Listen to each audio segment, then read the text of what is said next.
It's October 19th, and I'm Seline Toxoy, and I'm going to be interviewing Annabelle Black for the Let's Talk Aurora project. Good afternoon, Seline. Good afternoon, Annabelle. So when did you come to live in Aurora? Well, we came in 1961, and we rented a house on Huron Court. Mm-hmm. That's a street in the Aurora Heights subdivision. And I went over there this morning just because I was curious about what number of houses there were. And I counted 19 houses.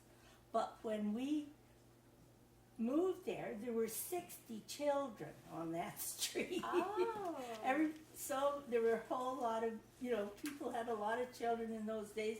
And just in 1959, the population of Aurora was 3,000, and it had been 3,000 forever. And in around 1959, a big plant called Sterling Drug, I don't know exactly what they made at Sterling Drug, but I think they made Lysol and aspirins and that kind of thing. And they moved here from Windsor, and 2 subdivisions went into Aurora Heights and Regency Acres. And the upshot was that the population had doubled in a period of 2 years. Mm. And my husband, Wolf Black, was a dentist. And it was a very dentist-friendly community. The dentist population had gone up by 0, whereas the people needing care for their teeth had doubled. So the 3 dentists were Dr. Henderson and Dr. Sidor and Dr. Boland. And they were all so eager to have Dr. Black hanging his shingle up, because the poor dentists there was a lot of tooth decay in those days, and they were just only being able to look after the people who were in pain. They couldn't take any new patients. So they were very eager to have another dentist. And the Bolands were so good to us. Dr. Boland had a little building at the corner of Mosley and Yonge Street, and there was a little back room in it. It wasn't very big, but it was big enough for one operating room and a little waiting room. And they rented the space for our office, and we got that set up. And then a couple of weeks, or maybe 3 weeks before we came, Dr. Black put a little wee ad in the paper, and there were very strict rules in those days. You couldn't have printing more high than this, and it was, very conservative. You couldn't advertise, in other words. You could announce that you were going to open an office. And Dr. Boland, bless his heart, put a telephone extension in his office, and so his receptionist booked 90 patients for us by the time we opened the door. Oh, that's amazing. Well, it was, because most of our friends who had opened practices sat around wondering what to do for several weeks, but we were busy from day one. And the Boland family were really good to us. They're maybe half a generation older than we were, but because I remember they had Larry and Linda, their children were teenagers when we came, and we only had little Heather, who was a year and a half. And but the Bolands, took us to the Lions Ladies' Night and that kind of thing, and tried to introduce us to the people of Aurora. And that's good. We were really grateful to them for that. And just not this past summer, but the year before, Mrs. Boland died. She was in her 90s, and I was privileged to go to her memorial service because I was very, very fond of her. So that's a lot about the dentist. Oh, the other thing the dentist had that was great was the bad list. If you were one of those guys that went to the dentist all the time and never paid your bill, you know, and went from one dentist to another. They had a bad list, and they gave that to Wilf. So if those people came in, you got cash on the line from them because that's good. you knew they'd never pay you. So that was a good thing, too, that they did for us. So when you moved here, I heard that you wanted to get involved in the community.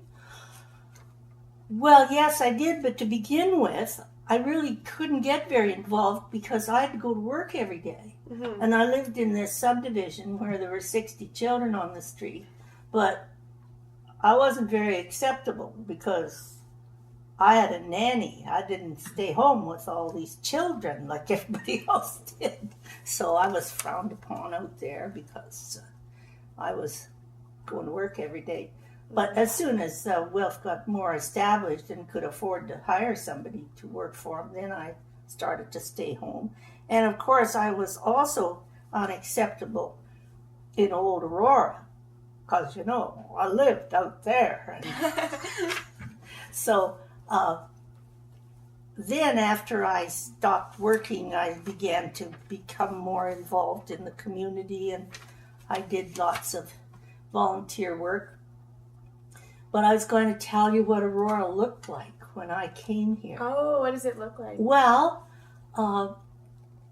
down at the corner of Yonge and Wellington, at where the Toronto Dominion Bank is now, was the Queen's Hotel, and that was owned by Mr. Jim Murray, who was the mayor of Aurora.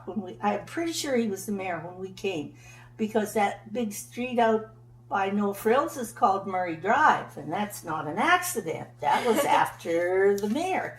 And the other people I can think of on council at the time were Don Glass, and we have a Glass Drive out there, and Davis Drive, that was Clarence Davis, and Stu Patrick was on the council, so there's a street named for him as well. And then I can't remember what year the Queen's Hotel was knocked down and the bank was built. And then next door on the other side of the parking lot was where Max Milk just closed, I don't know, last year. Really? It just closed? Yeah, it's closed. Oh. And that store had been converted from the movie theater. And that was the IGA grocery. So we all went there to get our groceries. And down on the main street on Yonge Street, between Moseley and Wellington, there were 3 drugstores. I'm pretty sure there were 3 drugstores. Certainly there were 2 little pharmacies there. And then there was a wonderful bakery. And all people from Toronto used to drive up Yonge Street to get to their cottage in the summertime. And just south of Moseley Street was Cousin's Dairy. And all the people used to come up and stop and get the kids an ice cream cone at Cousin's Dairy. And then they'd stop at the bakery and get I think it was Peterson's Bakery. And they'd get the bread to take to the cottage because they made really, really good bread there. And then up at the opposite corner from where the TD Bank is now, on the south side of Wellington was our Dill's department store. And then across the street where the Montreal Bank is was a wonderful bank. It's shaped like an octagon. Oh. Such an interesting building. And the manager of the Montreal Bank always lived on the 2nd floor. And I was in their house once, and it was very interesting because, of course, it was shaped like an octagon, and I hadn't been in a house like that before. And then I can't remember what was on the other corner, on the south side of Wellington and the west side of Yonge. I can't remember what was there, but then across this, on the east side of Yonge Street was Wilson's Hardware, and they eventually moved across the street to where the hardware that just recently closed beside Aw Shucks was Wilson's Hardware. And we had one high school, which was Dr. G.W. Williams. Yeah. And then we had Wells Street School. And the first year that we lived on Huron Court in Aurora Heights, they built Aurora Heights School. So it was built in 1961 or 2, I know. Oh, I think probably 61. And Regency Acres School was probably built about that same time. Yeah, so around the time when you moved to Aurora. Yeah. Mm-hmm. Well, they had to because, when you double the population, it has a kind of big impact. And anyway, we moved only there at Huron Court for 1 year. And one of our patients came in and her husband they were living in a house at the corner of Spruce Street and Catherine Avenue. And that house belonged to the Models. And Rolly Model was a teacher here. And he had gone, I think it was to Ghana, on a sort of a foreign exchange program of some kind. So he was teaching there. And this family had rented their house when they went away. And her husband was transferred to Whitby. Well, I mean, today you'd just get in your car and shoot over to Whitby to go to work, but yeah. In 1961, you moved to Whitby, or rather 62, and so we said, oh, well, we'd like to live downtown. We'll come and rent it. So we did. We moved there, and we lived there at that big house at the corner of Spruce and Catherine, where the Creelmans live now. And we really liked living in the old part of Aurora. And then in 1963, Wilf was walking home from work, and a house had come for sale on Victoria Street, just between, well, it wasn't a parking lot then, but it is now, the parking lot and the Baptist church. So it was close to Wellington. Yeah. And so we went down and had a look at that, and that's the house we finally bought and moved there in 1963 and lived there for 40 years. Wow. And it was close to the town park, and so my children would go to the town park to play, and I'd say, well, come home when the clock rings. And that was the town clock over it, which was in the post office. And so they'd come running back when the clock rang, and then I'd say, no, I didn't get the dinner ready yet. Go ahead back to the park. The kids all just kind of ran wild in Aurora in those days and had a good time. And I don't know what. Then I started to do a lot of volunteer work. And one of the chief things I did was work for, it was called the Association for Mentally Retarded Children at the time. It's called the Association for Community Living now. Mm-hmm. But I did a lot of volunteer work with them and raised a lot of money. And I was, the first job I had with them was public relations. And that was in the mid-60s, I guess, and so much of the society just wanted to hide the mentally challenged people at that time and put them in institutions and so on, and people didn't realize how many mentally challenged people were living right in the community. Yeah. And so my job, I loved it. It was, well, you can tell because that I like to talk. They wanted me to, we made a presentation of slides, and then I'd go to every group that wanted a speaker and tell the programs that we were developing for the mentally challenged people. And we had a little school up in Newmarket, and people went there till they were 18 or so, and then they we had a sheltered workshop where we got contracts from local businesses that needed, kind of chores done, like putting together a newsletter, for example, and the people would do that with supervision, and it gave them a more normal feeling because they were going to work just like everybody else in the community was going to work. So I did that, and I did a lot of other volunteer jobs. I'm an old, worn-out door-to-door canvasser. I canvassed for every outfit that needed $1. But then, you see, I could get all those people to come and canvass for me when I needed to raise money. Yeah. So, and then in 1971, Muriel Lanaway, who many people would know from Aurora, she's no longer living, but she nominated me to be the Citizen of the Year.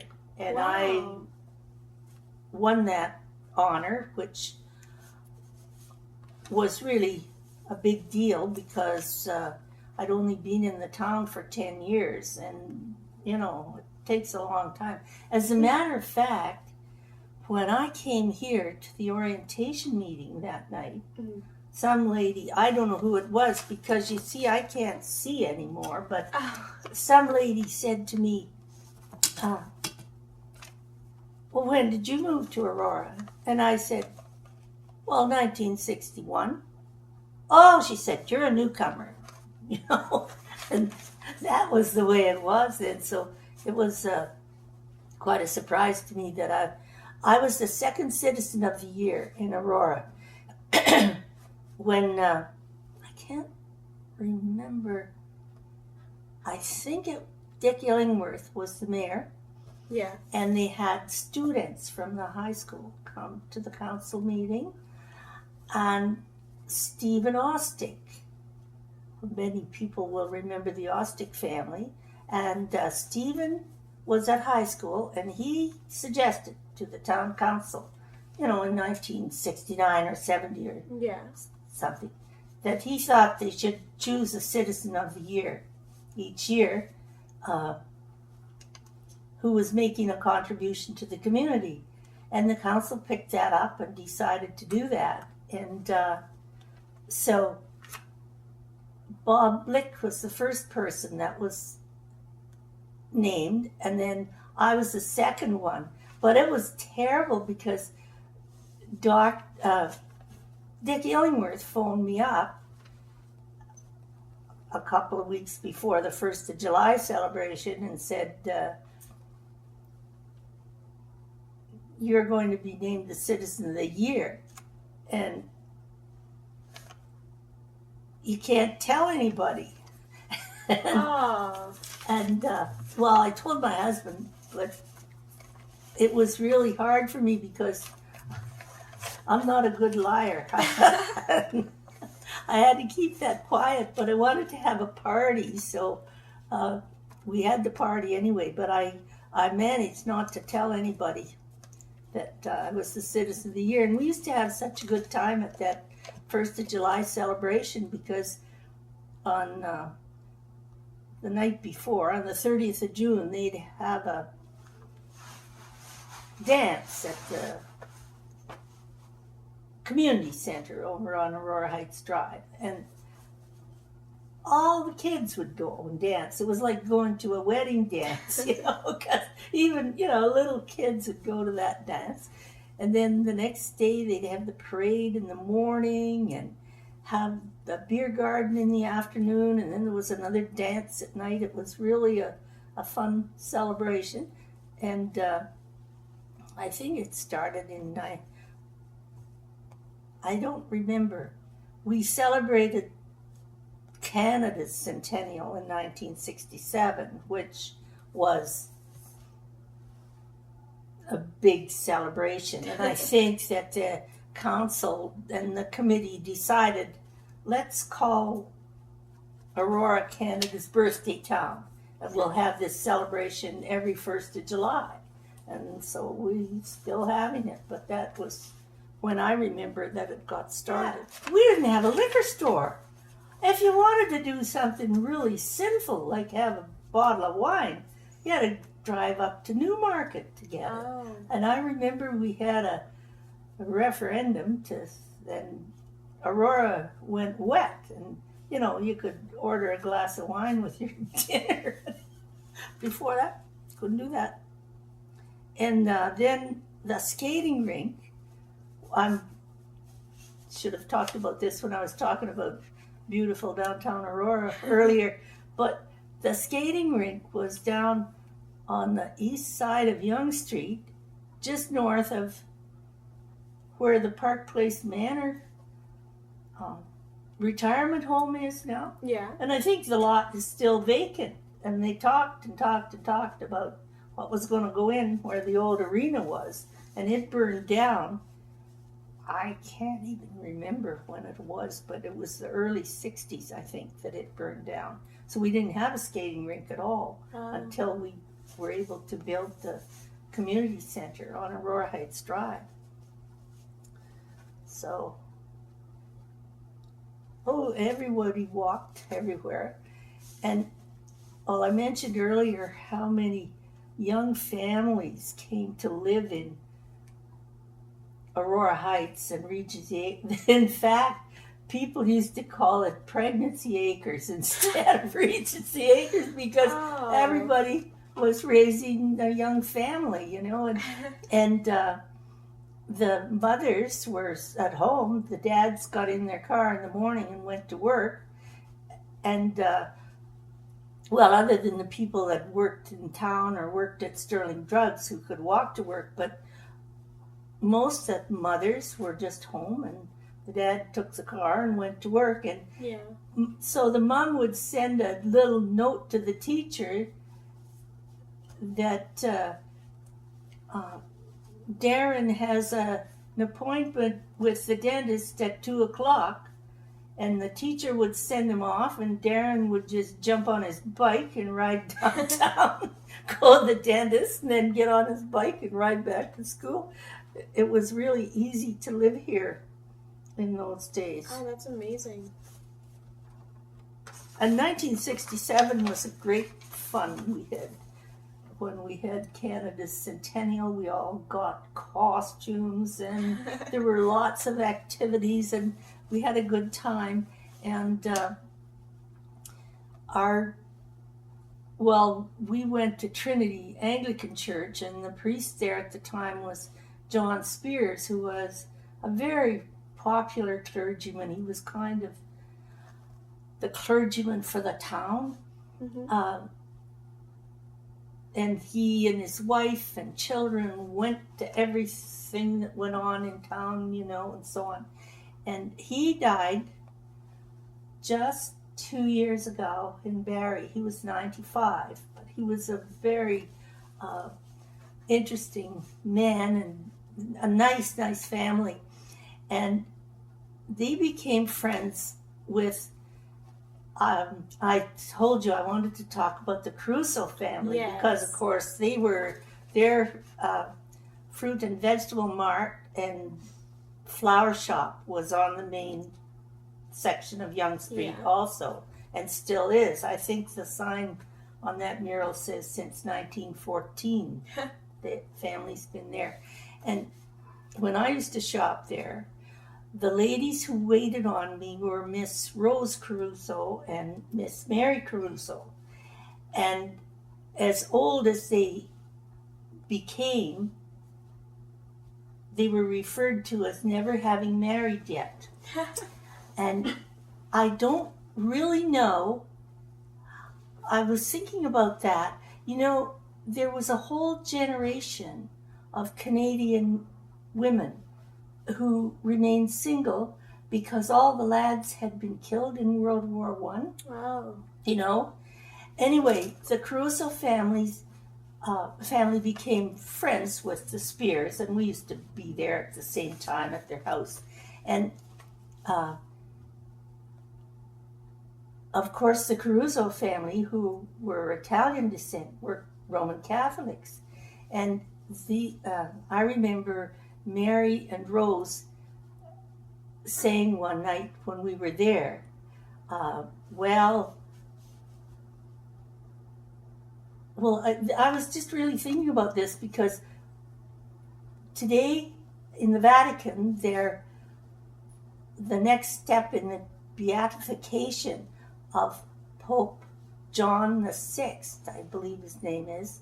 He was a very progressive pope, kind of like the one we have now, who's trying to do things, but the cardinals are bucking him. Anyway, he had something in the 60s called Vatican II, and there were a lot of changes in that church as a result of Vatican II.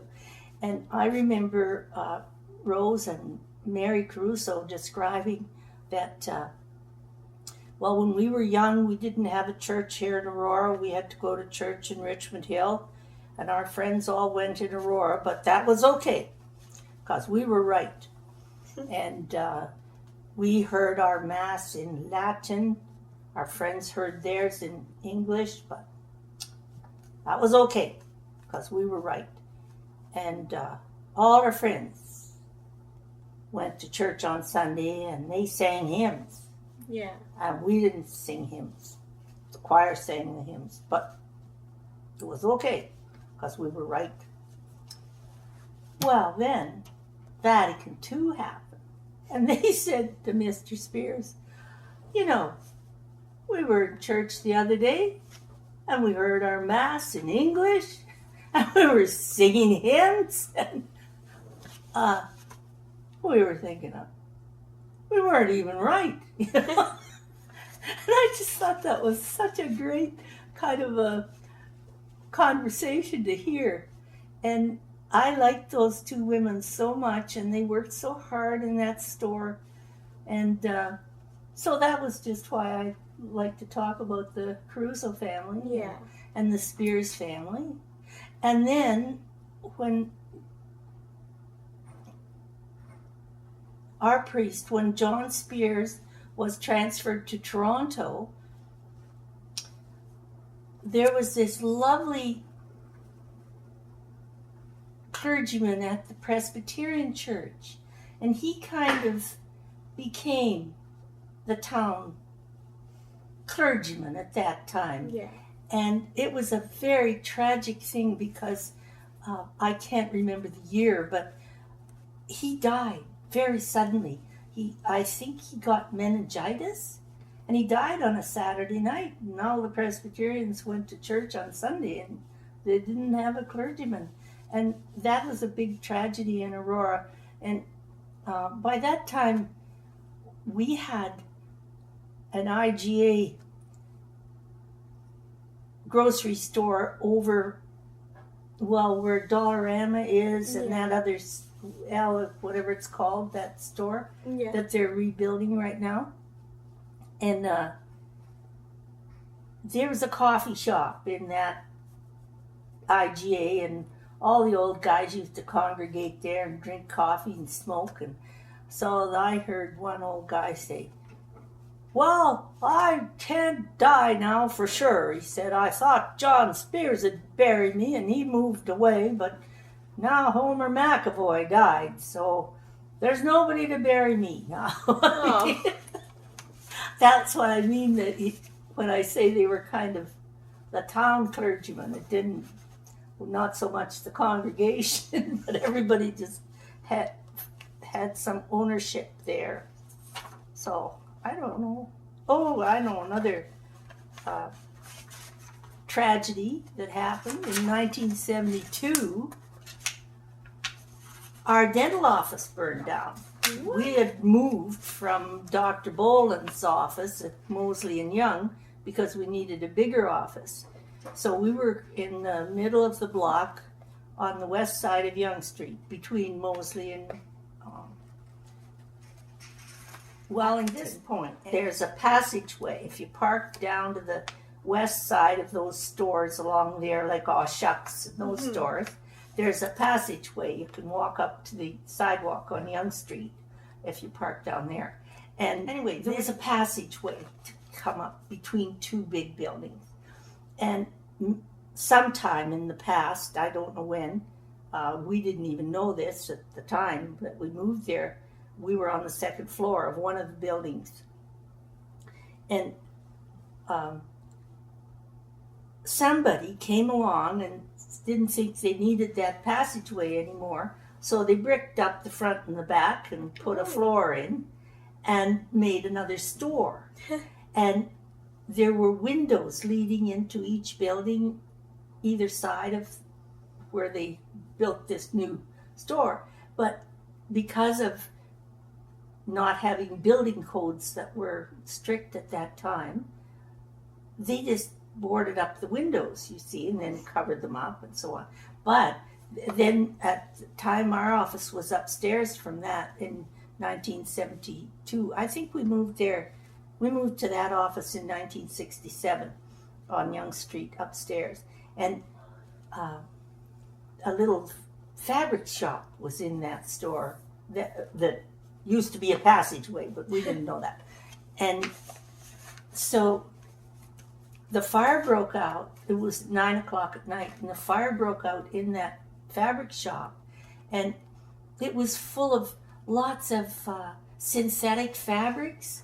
So you could imagine, it was just a real conflagration in no time. And of course, because of these windows that were boarded up, the fire got through the windows on either side. And Tom McPherson's law office was downstairs from our office, so he got burned out, and we did.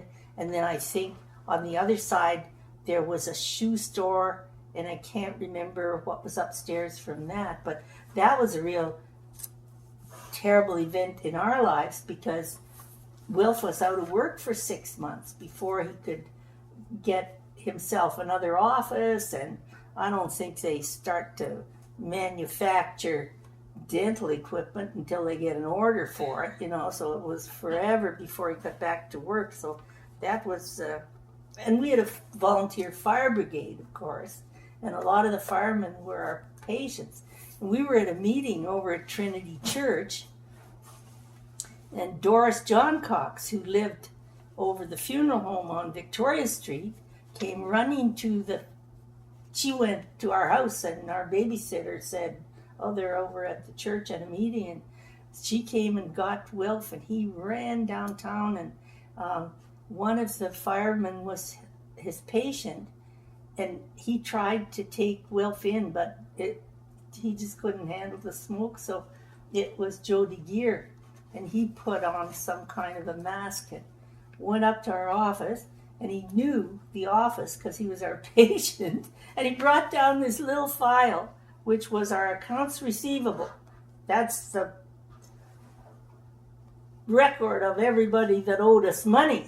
Oh. So, and I think we finally got the appointment book out.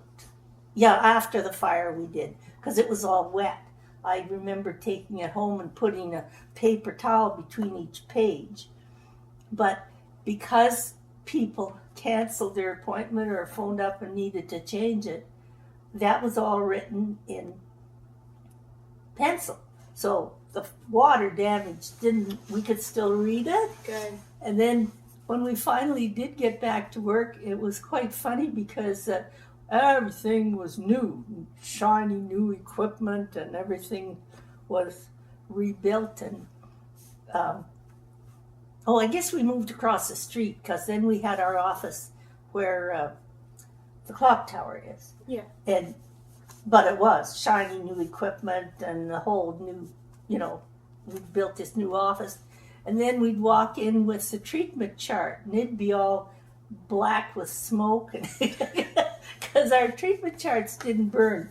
They had a lot of smoke damage, but they were in files that didn't get wet and so on. So we were lucky we had all our records saved from the fire, but that was a pretty traumatic time for us because Wilf was out of work for one thing, but you want to keep looking after your patients, and Absolutely. One of the other dentists, Dr. Glaive, asked Wilf to come, and he would loan him his operating room half a day. And so we were able to keep up to some extent with our patients. But people back in that time had a lot of tooth decay, so you really had to try to keep on top of it. I don't know, what else do you want to know? So were you a part of the Trinity Church? Oh, yes, yeah. And I still am. Yeah? Yeah. And I did lots of volunteer work over there, too. I was on lots of committees and so forth. And anyway, that's all in the ancient history of how I got to be the Citizen of the Year. But I'm very proud of being able to do that in Aurora. And Aurora's been very good to us. I've had a good life here. Dr. Black died in 2002. We had retired and sold our practice in 1990. So he had a few years of having leisure, which was good. And Heather and Bruce went to school here in Aurora. It's been good for us. I'm trying to think of the name of we drive down that street all the time. Anyway, it isn't coming to me. But it's a great street. It's the street that runs north and south, just at the east edge of the town park. Nachel Street. No, Nachel Street's on the south side. I don't know why I can't think of it. But anyway, when we drive I live over on Center Street now, and when we drive to church, we drive down that street and on the edge of the park. And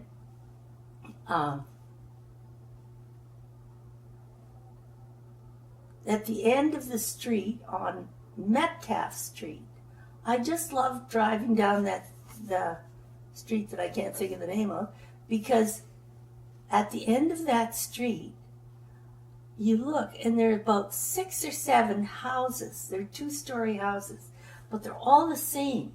And some of them have had a porch put on the front or something, but all those houses are the same. It's Larmont Street. That's the name of the street. And if you drive south on Larmont, you see all these houses. And those houses were built by the Sisman Shoe Company, which was a big employer here in Aurora for many, many years. And it was still in operation when we moved here. But those houses were built for the people who worked at Sisman Shoes to live in. And they were all the same, and they're still just really nice looking little houses. And I think you had to go the end of Metcalf Street. I'm not sure where the Sisman Shoe Company was. I think it might have been on the other side, east of the tracks, but I'm not sure. But anyway, the people lived there. And the street I live on now is Center Street. And just near the railroad tracks on the north side of Center Street, there's a series of about 4 houses that all look alike. And I don't know if they were built by another company or not, but it's kind of interesting to see that architecture. That's all the houses are the same. Another business that was big in Aurora was Collis Leather, and that was the tannery down on, I can't think of that, it's Tyler Street. And it was still open. Many of our patients worked with Collis Leather, so that was a big industry in Aurora for many, many years. What is your best memory of Aurora? Well, I think being named the Citizen of the Year is one of the best memories. That was good. But, I mean, I have lots of good memories living here. But it was hard for me at the beginning because in the first place, I was from Saskatchewan, and that was the poor relation of Ontario, you see. And here's Aurora, full of foofs. Do you know what foofs are? No, You know, I don't. I'm sorry. fine old Ontario families. Oh, And I was one of those. But anyway, managed. well, thank you so much. Good afternoon. Good afternoon. When I was here before, I was talking about the Caruso family. I talked about Miss Rose Caruso and Miss Mary Caruso. But they also had a brother, Frank. And Frank used to get in the truck early in the morning and go down to whatever it's called, the Ontario Food Depot or something, where they bring in all the fresh produce. And he would pick up the produce and bring it up to Mary's fruit store. And Frank had his wife was Phyllis, and she was a very gifted florist. And so she ran the little shop next door called Mary's Flower Shop. And I just read this month that Phyllis had died at age 92. So, but Mike Caruso, the son of Frank and Phyllis, I think it's Mike, still has the shop, and it's still called Caruso's, and so that's quite nice for a shop for that long. And the other family I didn't talk about last time was the Perninfo family, and that was Sheila and Vic and the two beautiful daughters, Peggy and Marie, and Vic's shoe repair shop. And Vic were such an institution on Yonge Street. Every Halloween, all the little kiddies from the Aurora Nursery School, which was housed in the Trinity Anglican Parish Hall, would come to nursery school in their costumes and march around the block, and all the people would go out and watch them go by. And Vic could be relied upon every time to be out there with a treat for each one of them. And then in the afternoon, all the children from Wells Street School went by, and the same thing happened again. And he incorporated the police into that activity so that the police had a chance to give all the kiddies a little safety lesson on be careful when you're outside on the streets after dark. And they would put that, what's that called, reflector tape on the back of the children's costumes so they could be seen on the streets. And that was really quite a nice thing to do. And every year, Vic used to have a skate sharpening Saturday. And everyone from all over the place would come and get their skates sharpened. And Vic did that to raise money for the Arthritis Society. And he raised thousands and thousands of dollars over the years for the Arthritis Society. And was just a real, he knew everything that was going on in downtown Aurora, and was just a great asset to Yonge Street. And Sheila suffered from arthritis for many, many years, and that's how they were involved with the Arthritis Society. Unhappily, both Vic and Sheila are no longer with us, but they were all good for Aurora. Thank you very much. Thank you.